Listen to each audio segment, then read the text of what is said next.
ബി.ജെ.പിയെ പ്രതിരോധത്തിലാക്കി PC George നടത്തിയ വെളിപ്പെടുത്തലിൽ LDF ഇന്ന് തെരഞ്ഞെടുപ്പ് കമ്മീഷന് പരാതി നൽകിയേക്കും.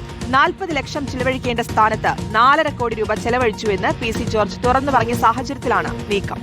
PC ജോർജിന്റെ വിമർശനത്തിൽ ബിജെപിക്കുള്ളിൽ അമർഷം പുകയുകയാണ്. അതേസമയം സംസ്ഥാന നേതൃത്വം ആവശ്യപ്പെട്ടതനുസരിച്ച് PC ജോർജ് പറഞ്ഞതിൽ നിന്ന് പിന്നോട്ടു പോയ സാഹചര്യത്തിൽ വിഷയം കൂടുതൽ വഷളാക്കേണ്ട എന്നാണ് രാജീവ് ചന്ദ്രശേഖരൻ അടക്കമുള്ളവരുടെ നിലപാട്. റഹീസ് റഷീദ് വിവരങ്ങളുമായി ചേരുന്നു. റഹീസ്, ഈ വിഷയത്തിൽ എവിടെ എത്തി നിൽക്കുന്നു? പാർട്ടിയുടെ നിലപാട് എന്താണ്?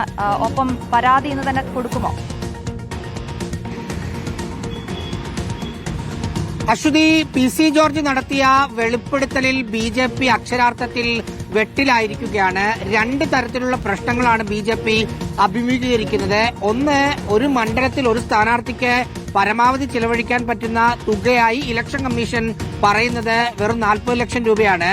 അപ്പോഴാണ് 4.5 കോടി രൂപ പൂഞ്ഞാർ മണ്ഡലത്തിൽ മാത്രം ചെലവഴിച്ചു എന്ന് PC ജോർജ് തന്നെ തുറന്നു പറയുന്നത്.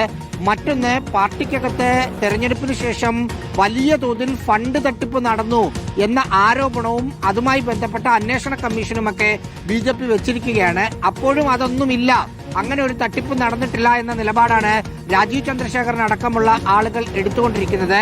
ആ സമയത്താണ് BJPയുടെ ദേശീയ സമിതി അംഗം കൂടിയായ പൂഞ്ഞാറിലെ സ്ഥാനാർത്ഥിയായ PC ജോർജ് എന്റെ മണ്ഡലത്തിൽ വന്ന പണത്തിൽ കോടികളുടെ തട്ടിപ്പ് നടന്നു എന്ന് തുറന്നു പറയുന്നത്. ഇത് രണ്ടും BJPയെ സംബന്ധിച്ച് അവർ പ്രതിസ്ഥാനത്ത് നിൽക്കുകയാണ്.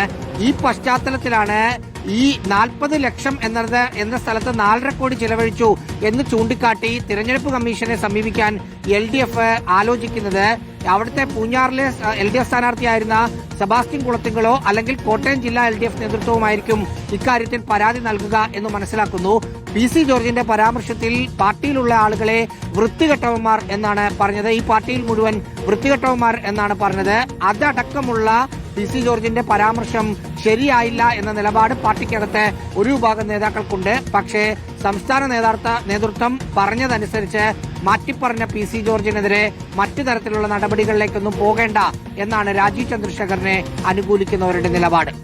ശരി റഹീസ്.